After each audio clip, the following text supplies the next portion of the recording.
Hello guys, welcome back to my channel drama series.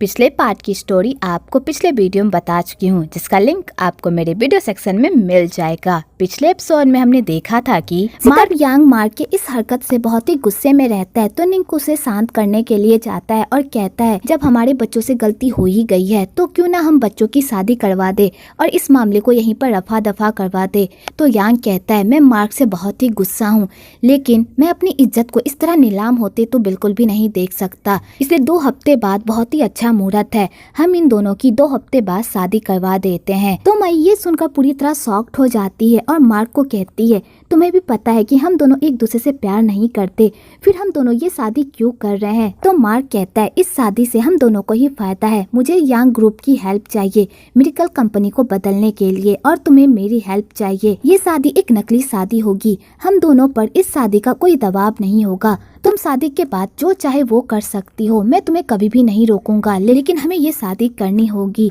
क्योंकि यांग को लगता है कि इस बच्चे का बाप अगर मैंने ये शादी नहीं की तो यांग ग्रुप मेरे खिलाफ हो जाएगा, जो मैं नहीं चाहता। तो मई कहती है ठीक है, मैं तुम्हारे प्लान में तुम्हारा साथ दूंगी। आगे निक मार्क को समझाता है कि उसे दूसरों की जिम्मेदारी अपने ऊपर लेने की कोई जरूरत नहीं है, अगर वो ये शादी नहीं करना चाहता तो उसे कोई भी फोर्स नहीं करेगा। तो मार्क कहता है ये फैसला मैंने लिया है और इसका जो भी अंजाम होगा वो मैं देख लूंगा, आपको इन समय पढ़ने की कोई जरूरत नहीं है। और मार्क ये कहकर वहाँ से चला जाता है। इधर चारिन को बेली और चाकित के रिश्ते के बारे में पता चल जाता है, तो चारिन बेली के पास जाती है और उसे धमकी देती है कि वो उसके बेटे से दूर रहे। तो बेली चारिन को समझाने की कोशिश करती है कि उसके और चाकित के बीच ऐसा वैसा कुछ भी नहीं है, उल्टा चाकित ही उसे परेशान करने के लिए बार बार उसके शॉप पर आता है, पर चारिन उसकी एक भी नहीं सुनती। कि तभी वहाँ पर चाकित आ जाता है और अपनी मॉम को वहाँ से लेकर चला जाता है। आगे चाकित अपनी मॉम को वार्न करता है कि वो बेली से दूर रहे, तो उसकी मॉम भी कहती है अगर तुम मुझे बेली के आसपास भी दिखाई दिए तो मैं बेली का ऐसा हर्ष करूंगी जो तुम सोच भी नहीं सकते, इसलिए उससे दूर रहना, समझे। वेल चाकित की मॉम को अपने बेटे से कोई प्यार व्यार नहीं होता, उसे बस अपने बेटे के जरिए से मेडिकल कंपनी को हासिल करना होता है। आगे चाकित बेली के पास जाता है और उसे अपने प्यार का इजहार करने वाला ही होता है, पर बेली उसकी बातों पर ध्यान नहीं देती क्योंकि उसका सारा ध्यान मार्क पर होता है। आगे मार्क को भी पता चल जाता है कि चाकित बेली से प्यार करता है, तो मार्क चाकित को वार्न करता है कि वो बेली से दूर रहे, पर चाकित उसकी एक भी नहीं सुनता और उसे कहता है चाहे कुछ भी हो जाए मैं बेली को हासिल करके ही रहूंगा, समझे। दूसरी तरफ पोंग मई को मनाने की बहुत कोशिश करता है ताकि मई उसे अपने बच्चे के फादर के रूप में एक्सेप्ट कर ले, और पोंग मई की बहुत केयर भी करता है। दूसरी तरफ बेली आइली से मिलती है, तो बेली आइली को सही सलामत देखकर बहुत ही खुश होती है। आगे वो दोनों कैफे में बैठते हैं, तो आइली बेली को उसके परिवार की पूरी सच्चाई बताती है कि आखिरकार उसकी मौत कैसे हुई थी। तो बेली ये बात सुनकर बहुत ही शॉक्ड हो जाती है, लेकिन उसे इस बात की बहुत ही खुशी होती है कि मार्क ने जानबूझकर उसकी फैमिली को नहीं मारा था, बल्कि उससे जबरदस्ती ये काम करवाया गया था।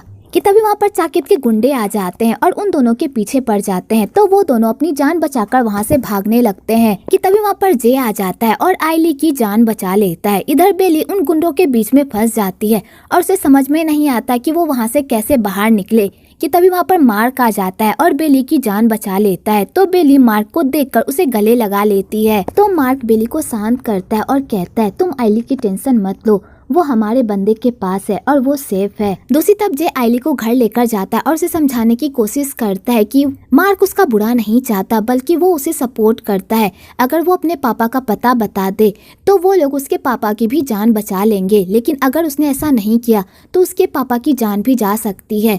तो आइली पहले तो मार्क पर भरोसा नहीं करती, लेकिन बाद में उसे भरोसा करना ही पड़ता है और वो उन लोगों को अपने पापा का पता बता देती है। आगे बेली डिसाइड कर लेती है कि वो अपने पास्ट को भूलकर प्रेजेंट में जिएगी और मार्क को उसके गिल्ट से बाहर निकालेगी और उसे बताएगी कि उसने जो उसे लाइफ दी है उस लाइफ में वो बहुत ही खुश है। तो वो जय और बीरू को बुलाती है और उससे पूछती है कि आखिरकार मार्क उसके लिए और क्या करने वाला है। तो वो लोग बताते हैं कि मार्क मेडिकल कंपनी को बदलना चाहता है, वो भी उसके लिए, क्योंकि मेडिकल कंपनी ने बहुत ही निर्दोषों का खून बहाया है और बहुत ही मासूमों की जान ली है, इसलिए वो मेडिकल कंपनी को एक साफ सुथरी कंपनी बनाना चाहता है जहाँ पर लोग अपनी लाइफ खुलकर जिए और उन्हें किसी का भी खौफ ना हो। लेकिन मिरेकल कंपनी को साफ सुथरी कंपनी बनाने के लिए मार्क को बहुत सारी प्रॉब्लम का सामना भी करना पड़ रहा है। तो बेली ये सब सुनकर पूरी तरह शॉक्ड हो जाती है। आगे बेली मार्क से मिलने के लिए जाती है तो मार्क उसे इग्नोर करके वहाँ से जाने लगता है। तो बेली कहती है, मुझे पता है तुम मुझसे नहीं मिलना चाहते, लेकिन क्या एक आखिरी बार तुम मुझसे बात नहीं करना चाहते? मुझे तुमसे कुछ बात करनी है, लास्ट बार, क्या तुम मुझसे बात नहीं करोगे? तो मार्क बेली के साथ चला जाता है। आगे बेली मार्क को घर लेकर जाती है और उसे वहाँ पर वो सारी खुशियाँ दिखाती है जो उसने सिर्फ उसके लिए प्रिपेयर की होती है। और बेली मार्क को एहसास दिलाती है कि उसने जो उसके लिए जो दुनिया बनाई है उस दुनिया में वो बहुत खुश है, इसलिए अब उसे उसके लिए और कुछ करने की कोई जरूरत नहीं है। तो मार्क उन लोगों के साथ टाइम स्पेंड करके बहुत ही खुश होता है और हर मुमकिन कोशिश करती है कि मार्क को यह एहसास दिला सके कि वो अपनी लाइफ में बहुत ही खुश है और उसे अब कुछ भी नहीं चाहिए। आगे बेली मार्क को कहती है कि उसने जो वो उसे खुशियाँ दी है वो उसके लिए काफी है, इसलिए वो अपने गिल्ट से बाहर निकले और अपनी लाइफ खुलकर जिए और अपनी और मिरेकल कंपनी की लड़ाई को यहीं पर बंद कर दे। तो मार्क कहता है, मैं ये लड़ाई यहाँ पर ख़त्म नहीं कर सकता। मैं मिरेकल कंपनी को ऐसी कंपनी बनाना चाहता हूँ कि जहाँ पर लोग जाए तो उन्हें डर ना लगे, अपने आप को सेफ महसूस कर सके। मैंने ये लड़ाई बहुत ही पहले शुरू कर दी थी, या इस लड़ाई में मैं जीतूंगा या मैं हारूंगा, लेकिन मैं ये लड़ाई यहाँ पर ख़त्म नहीं कर सकता। तो बेली मार्क को बहुत समझाती है पर मार्क नहीं समझता। आगे उन दोनों के शादी का दिन भी आ जाता है और वो लोग हांगकांग जा रहे होते हैं। तो पोंग मई को एक बुक देता है और कहता है, इस बुक में मैंने वो सारी चीजें नोट डाउन कर दी है जो एक प्रेग्नेंट औरत को करनी चाहिए, प्लीज अपना ख्याल रखना, समझी? तो मई कहती है ठीक है और वो वहाँ से चली जाती है। मई को भी बहुत बुरा लग रहा होता है पर बेचारी भी कुछ भी नहीं कर सकती और ना ही वो अपने पापा के खिलाफ जा सकती है। दूसरी तरफ चारिन जानबूझकर यांग को बेली और मार्क के रिश्ते के बारे में बता देती है। तो यांग को बहुत ही गुस्सा आता है और उसे लगता है कि मार्क उसकी बेटी को चीट कर रहा है। तो यांग निक को ऑर्डर देता है कि वो बेली को यहाँ पर लेकर आए, क्योंकि मैं नहीं चाहता कि कोई भी मेरी बेटी की खुशियों को बर्बाद करे। दूसरी तरफ पोंग और बेली बहुत ही सैड होते हैं क्योंकि उन दोनों के ही पार्टनर की शादी हो रही होती है जिसे वो पसंद करते हैं। तो वो दोनों एक दूसरे से अपना गम बांट ही रहे होते हैं कि तभी वहाँ पर निक का बंदा आ जाता है और उन दोनों को किडनैप करके हांगकांग लेकर चला जाता है। दूसरी तरफ मई बहुत ही नर्वस होती है। तो मार्क कहता है, नर्वस मत हो, तुम्हें भी पता है कि ये शादी एक नकली शादी है, इससे हम दोनों के बीच कुछ भी नहीं बदलेगा, इसलिए शांत हो जाओ। तो मई कहती है, क्या तुम्हें लगता है कि हम दोनों सही कर रहे हैं? तुम बेली से प्यार करते हो, क्या तुम मेरे साथ खुश रह पाओगे?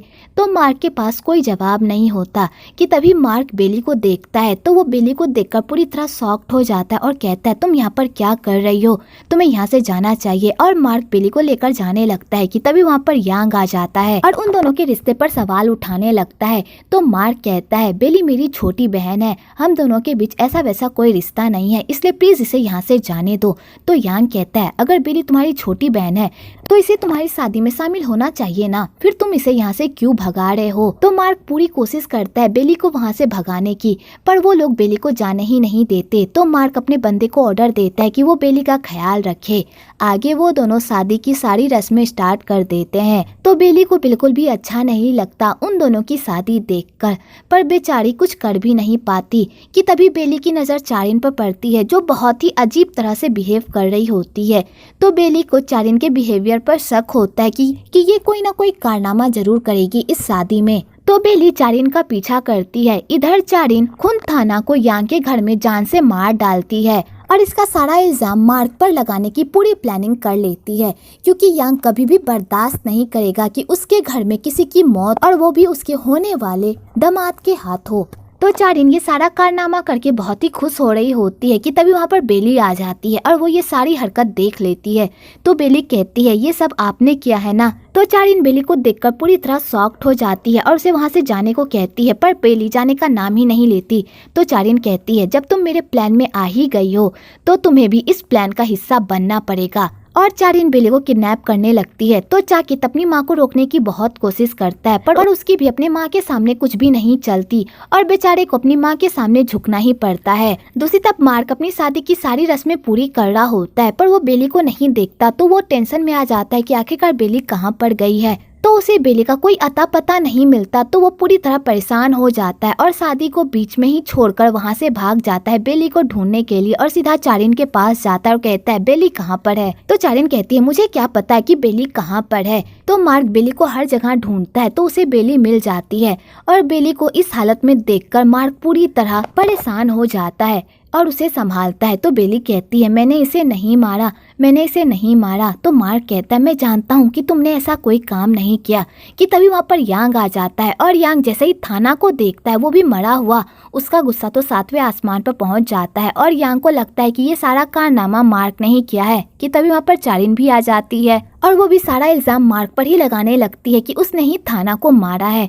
पर बेली सबके सामने ये कह देती है कि मार्क को चारिन ने मारा है, पर चारिन इस बात को झुठलाने लगती है। तो निक कहता है थाना को किसने मारा है इसकी पूरी जांच होगी, प्लीज यांग टेंशन मत लो।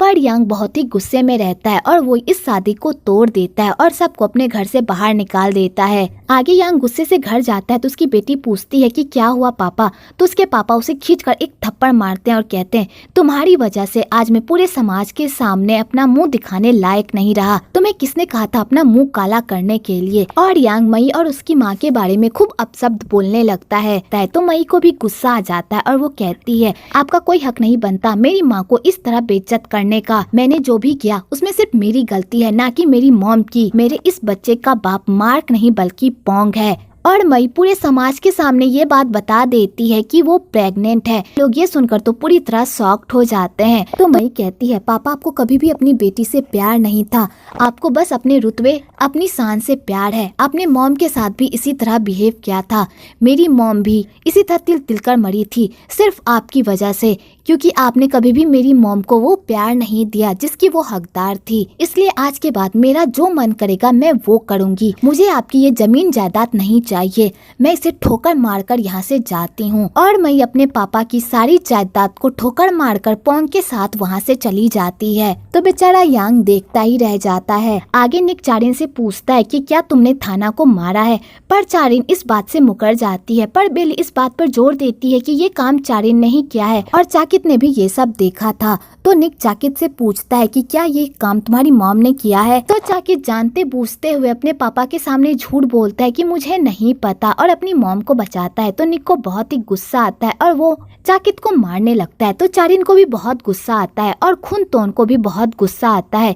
तो वो निक को खींचकर एक घूंसा मारता है और कहता है ये हमारा घर नहीं है, ये दूसरों का घर है, तुम दूसरे के घर में इस तरह की हरकत कैसे कर सकते हो। जब वो कह रहा है कि उसे कुछ भी नहीं पता तो उसे सच में कुछ भी नहीं पता होगा। और यहाँ पर इन दोनों में लड़ाई हो जाती है।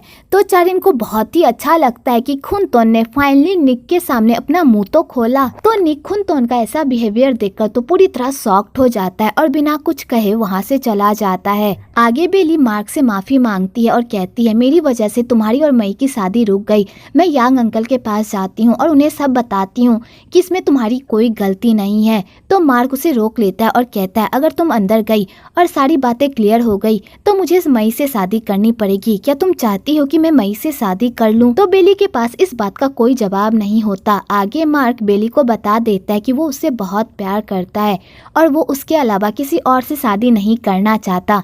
तो बेली ये बात सुनकर खुश हो जाती है। तो मार्क बेली को किस कर लेता है और फाइनली इन दोनों की लव स्टोरी पूरी हो जाती है बहुत सारी मुश्किलों के बाद।